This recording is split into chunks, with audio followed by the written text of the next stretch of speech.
Hey YouTube, Colin Smith here. Excuse me.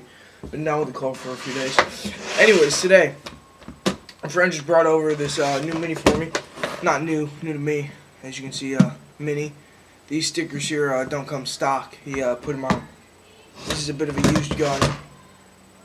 Anyways, first impressions, all metal case. Very solid case and everything. Don't feel like this thing's going to crap out on me. Well, the case at least. Get these nice metal flip top deals and this get a plastic handle, but that's probably for comfort. Open it up. Of course you see the gun, and then excuse me. Then you have a little place here for a battery, a little 9-volt that you can put in there. Pop the gun out here.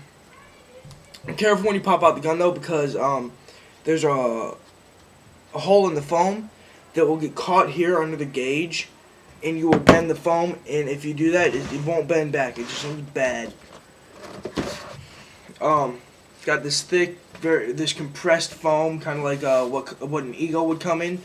Nothing like what a DP or a Dangerous Powers F8 comes in, that crap foam that falls apart, or the Ions come in the plastic packages. I don't like that either. I only like stuff that comes in this foam, this hard foam. It feels really great. It feels like it's not going to crap out on you. In here, you have a tool kit. Mine came with a spring kit and a new bolt. Yours will come with a tool kit if you buy the gun new. You got the barrel. You have a piece of shit manual. This manual is complete crap, very small.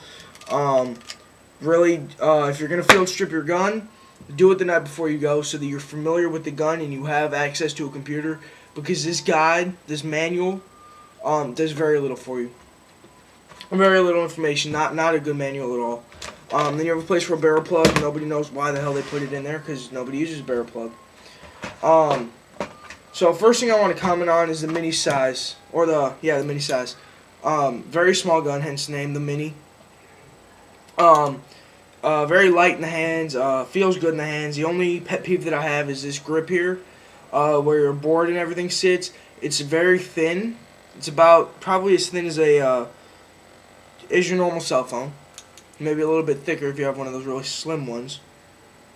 And it's a rectangular shape, so whenever I hold the gun, it feels like I want to hold it like this. I mean, I can hold it like this, but my fingers go into the trigger guard like that. I don't like that, so I got to hold it up here like this. I don't. That's not a big deal for me, but I'm just saying the foregrip might feel a little different to you guys. The barrel here. Hang on one second. The barrel, of course, matches your gun. Really great anno job. The barrel is very generously ported. You have the this milling done on the barrel. I like it a lot. It makes the barrel really well done. Very little milling done on the gun itself. Oh, not very little, but not that much either. Makes the gun look very clean, very simple. You have this big foregrip right here.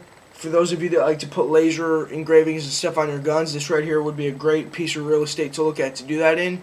I know that's what I'm going to do. This ASA, people say that they have trouble screwing a tank onto it. I've had no troubles at all. My tank goes right on without a problem.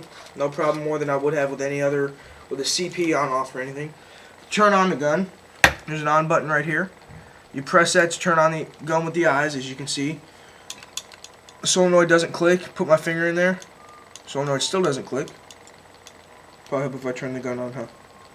The solenoid doesn't click. Now it does click with my finger in there. And then, just so you know, if you ever want to just walk around your house, just dry firing your gun like that, pull down the trigger and press the button at the same time, and then it deactivates the eyes, so you can just, walk it whenever you want to.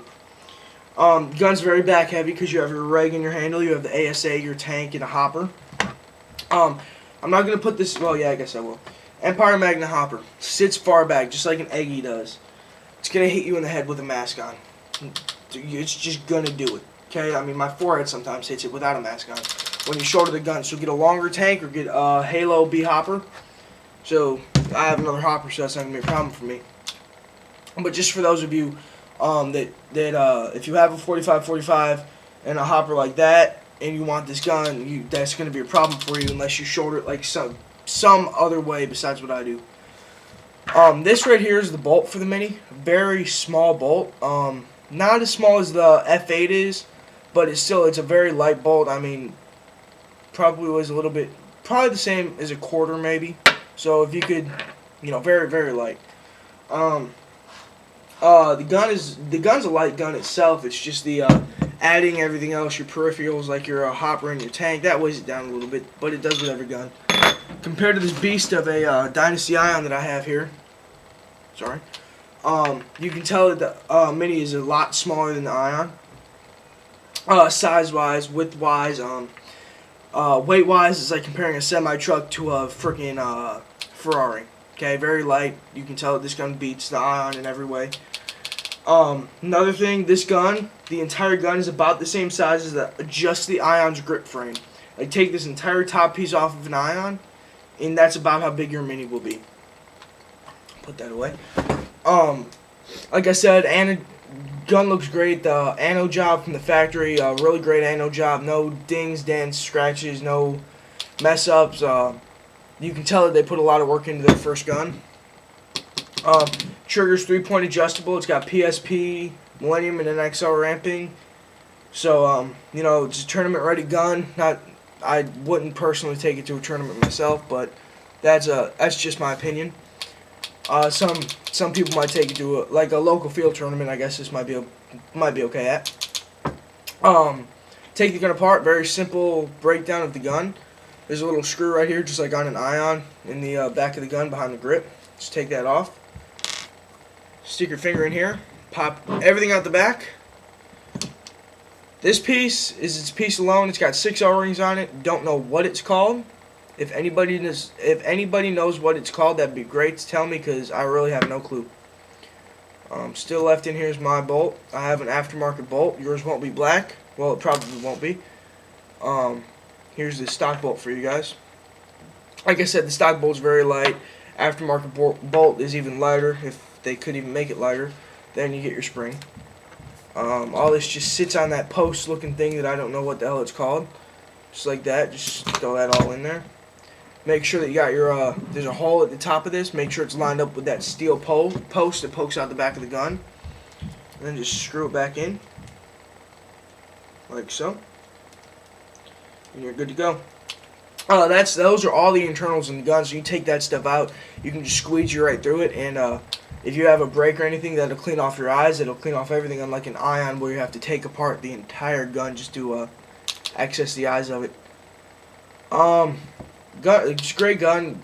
It's probably on the same level as some upped Ion, Shockers, E-Tech 1, E-Tech 2, Proto Matrix Rail, Proto Matrix SLG. Yeah, the SLG. Pretty much this is one of your mid to low end, high end guns, if that makes any sense to you. It's kind of like an entry level to the high end world. This probably won't compete with an Ego. I mean, it's a great gun, don't get me wrong, but like an Ego, everybody knows what an Ego is. So for the price, though, this is a really nice gun. Compared like Dangerous Powers, this is a good gun for it. You're every weekend rec baller. The guy that goes to the field every weekend, plays for about a case, maybe 2 or 3 hours, and goes home. This would be a great gun for him. Tournament baller, this might be a great gun for them too, just to mess with and have fun with. If you don't feel like taking out your SL74 or your nice Ego out just to a weekend game or a weekend mess around session with your friends. Yeah, I would highly recommend this gun to just about any level of player.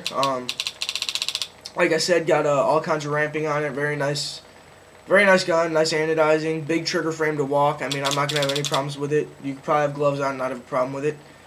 Overall, if you buy this gun, I think you'll be happy with it. And if you have any questions, just comment me, email me, or shoot me a PM on PB Nation. All my stuff is over here in this box. So, just let me know what you guys thought of the video. Thanks for watching.